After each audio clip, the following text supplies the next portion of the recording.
Sea Fury.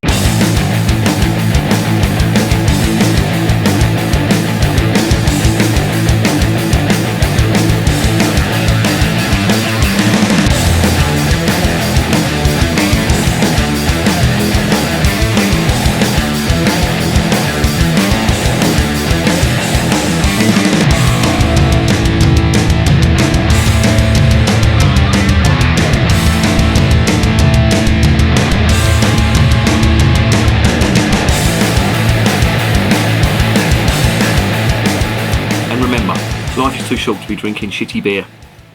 Welcome to another edition of Bands, Bikes and Booze Reviews. I was going to go out the bikes today, but both batteries flat as a witch's tit. It's probably either to do with the weather or me not riding much during the winter. Probably a combination of both, but I couldn't get a gig out of any of them, so the batteries are currently on charge at the moment. I'll rent a garage, so there's no power there, so I can't put them on a trickle charger, which is real annoying. I tried one of them solar powered chargers. They're a waste of time, don't bother with them. So that was it. So no bike key for me today. So went down Morrison's and I got some of this stuff. Sea Fury. It's quite funny actually. There was some bird stood next to me and she was looking for Dunbar. And this Sea Fury is brewed by the Sharps brewery. So Dunbar was right next to it. I tried to talk her out of it. I said don't buy that because it's very average. I don't know if you've tried Dunbar. I'm not going to review it here because I'm probably just going to slag it off. But I'm not really a fan, to be honest, either on draft or you know, in bottles. It's available everywhere. I've tried it. If there's nothing else, I will drink Dunbar. But that's not to say that the Sharps Brewery aren't bad. I tried their red IPA. That was really good. It's not an IPA, it's a ruby. But they called it a red IPA. It was nothing like an IPA, but it was a great ruby ale. This is another specialty ale from them, so they say. It's brewed with special malts. They don't say what malts, but they say it's very moorish and satisfying.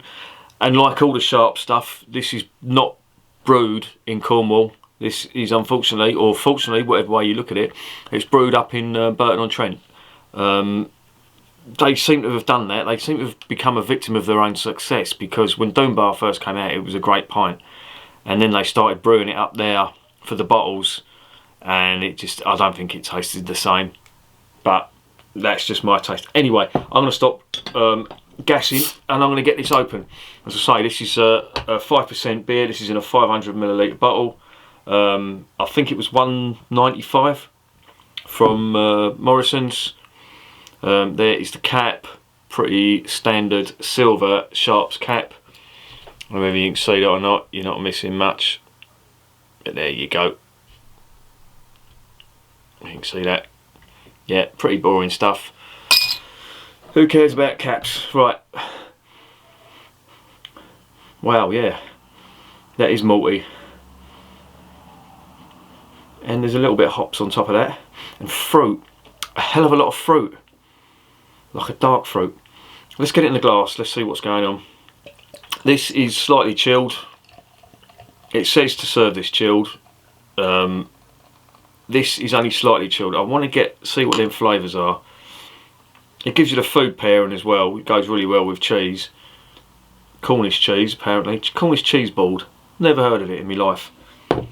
But there you go. So let's see what we're getting out of it.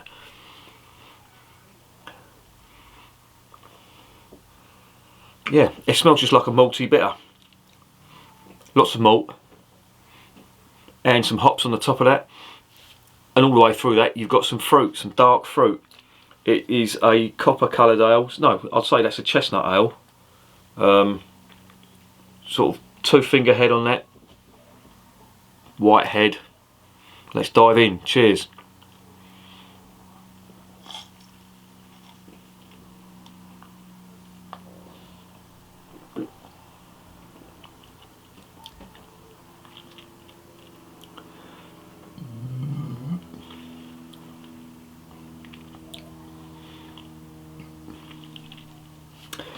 When they said that was fruity, they were not joking.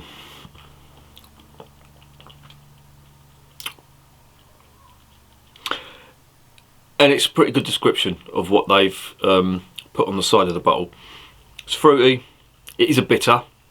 You can taste the bitterness in them hops on the arse end of it.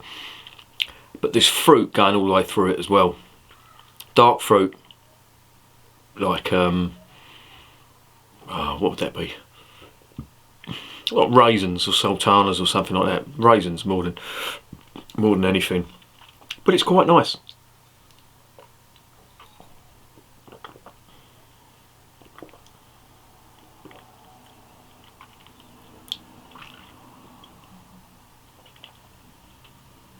Yeah, not bad. Not bad. It doesn't pull up any trees. It's not it's not a completely, you know, set the world on fire ale or bitter. But that is not a bad effort. It's not as rich as they make out it is. They say it's got rich body on it. I don't think it is. It's got, even though you can't see it in there, the carbonation is quite pronounced, but it does move it around the mouth a bit. But the body is it's not as rich as I thought it was going to be.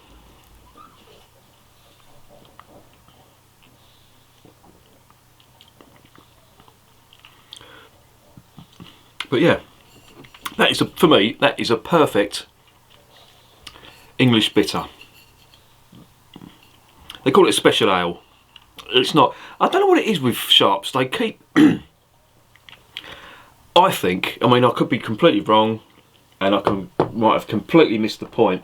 But they did it with the red IPA, and I think they've done it with this as well.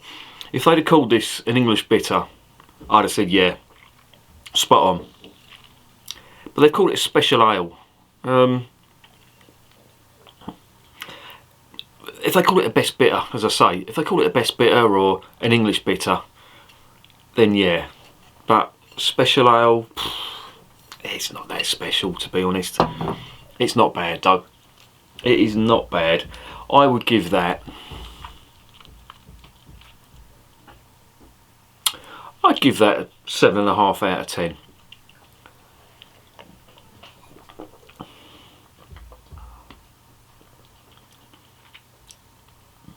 It's not a standout.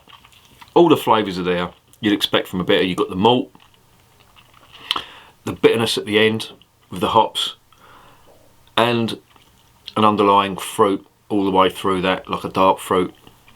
So yeah, it does what it says in the description on the back.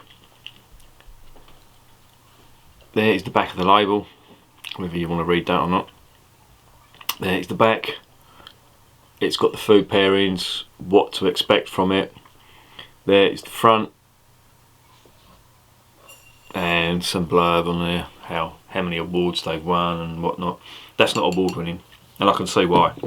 It's just your average best bitter. I said 7.5. I'm going to give it a 7 because it doesn't stand out for me. It's good. I wouldn't say it's a bad ale, but it's just, for me it's a 7. A good 7. There's nothing bad in that, put it that way. Would I recommend it?